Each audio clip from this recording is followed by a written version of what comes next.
Hello everybody, and welcome to the latest episode of The Joy of Trucking. I'm Kevin, solo OTR driver for Werner Enterprises.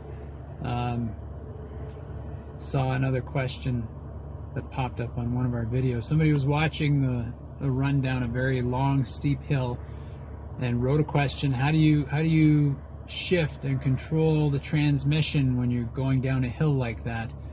So this person obviously hasn't driven a truck before, and I had to think back to when I started out with the company, and I was very concerned about the same questions. When I went to CDL school in February, we were using manual transmissions, and our only experience with hills was going up a ramp to get on the freeway. It wasn't anything like going down a big hill on the interstates. And so I was looking forward to using these automated manual transmissions in the trucks that the big companies use for their fleets now.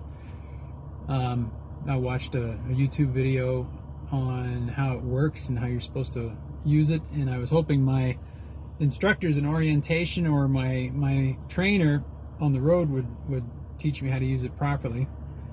But I still wanted to know how it worked before getting into this situation. It's always good to have some knowledge. So with that in mind, I just wanted to give you my take on the whole thing. These trucks are equipped with an automated manual transmission. So there's a computer that manages the RPMs and knows when to shift and knows the speed and knows when you're going with a heavy load, like climbing a hill or something like that. It does everything for you. So there's no clutch, there's no stick shift or anything like that to worry about. Here's the control.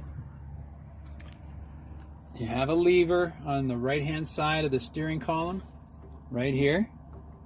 And on the end of the lever, you shift, forward, reverse, neutral in the middle. Other trucks, it may look a little different than that. You get the general idea. You have to be stepping on the brake when you shift.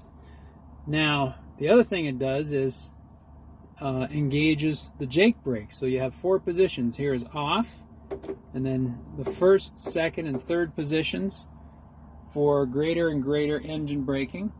And this is a Kenworth. It even has an extra little, you press it down and let go, and there's actually a 4th position, which is maximum engine braking.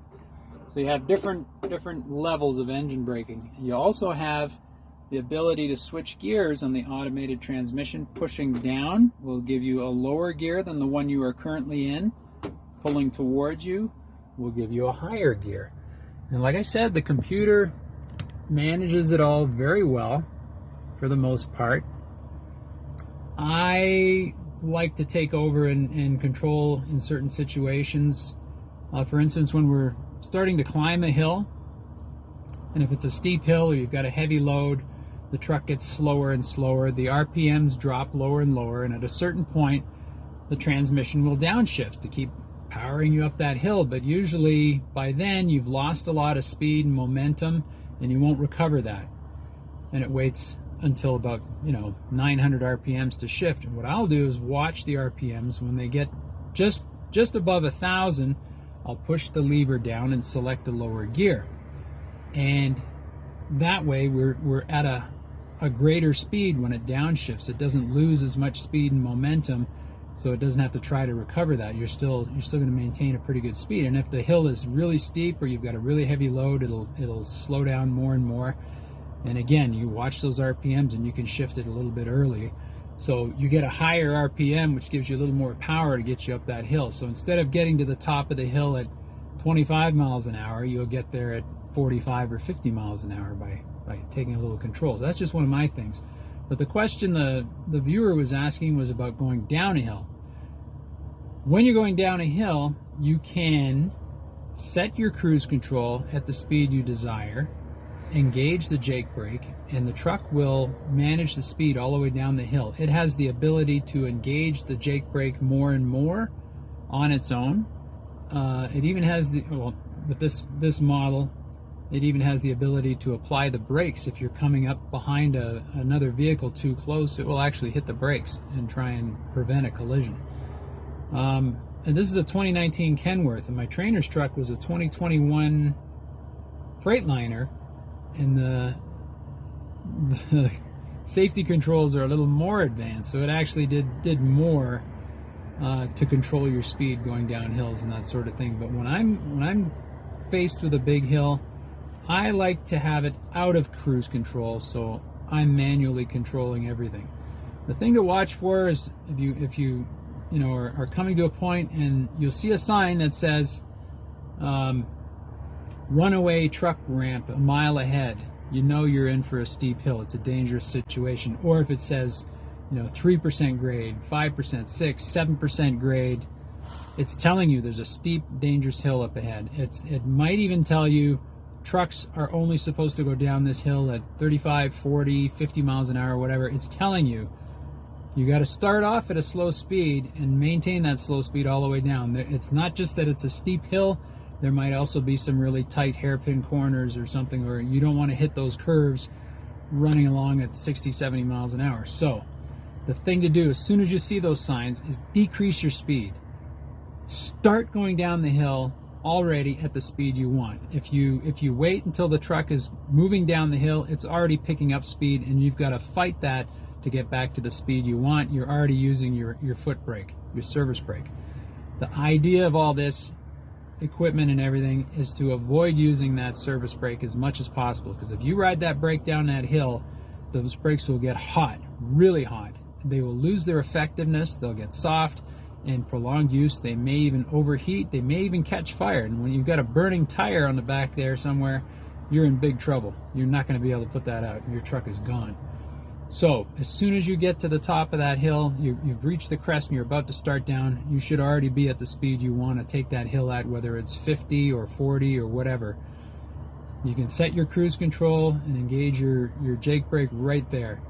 What I do is take it out of cruise control, get down to that speed, put on the Jake brake, and then I watch the speed as I go down. If it starts to climb, I know I've got to go to the next level of the Jake brake. And if it climbs fast, I know I've got to apply the foot brake and get back to that speed that I wanted. And the hill is not like a perfect angled descent all the way down. It'll be steep in one place, it'll level off, it'll get steep again. You may find yourself adjusting the Jake brake every time the truck gets slower than the speed that you want. You may find that you're coming down at the speed you want, but you see there's a really sharp curve ahead and you don't feel safe at even that speed. You want to slow down even more. So you're going to adjust as you go. And another thing to remember is the Jake brake, the engine brake, is only engaged when your feet are off the pedals. If you step on the gas pedal, it will disengage the Jake brake. So maybe when you come to one of those level spots and the truck slows way down because you've got a lot of engine brake on, you can tap on the gas pedal and maintain or even increase your speed. And as soon as you let off the gas pedal, like when the hill starts to get steep again, the Jake brake will re-engage. You don't have to move the lever up and down. So that's another trick. So yeah, number one, watch for those signs. Number two, make sure you're at your speed when you're at the top of the hill. If you're trying to recover and get back to that speed halfway down, you're already frying your brakes. So do it early. Another thing to consider is your load. If you got a heavy load like 40,000 pounds of freight back there, it's going to push you down that hill faster. Gravity is working against you. If you've got a load that's pretty light, 20,000 or less, you'll find that you won't accelerate as much because you don't have all that weight pushing you down the hill. So it's easier for you to maintain control. So if you got a heavy load, you better engage that brake all the way and watch that speed carefully. And if it does pick up and you've got all the Jake brake you can get on there, you're going to have to do some stab braking. You're going to have to step on that brake pedal, bring yourself back down to that speed that you want as quickly as possible, and then let your foot off that brake. Don't ride that brake. Let the Jake brake take over. And if it starts to climb again, wait till you're 5, 6, 7 miles above what you want, and then hit that brake, bring it back down, and let go of the brake again. So that's how you try to control your speed. There's other variables, like if the pavement's wet or if you're on ice or snow, you're not going to want to use that Jake brake. That engine brake will slow down the drive wheels, but not the wheels on the trailer, and you may wind up with the trailer overtaking the tractor, otherwise known as a jackknife. So be aware of conditions, road conditions, and how much weight you've got, and that's going to factor into it.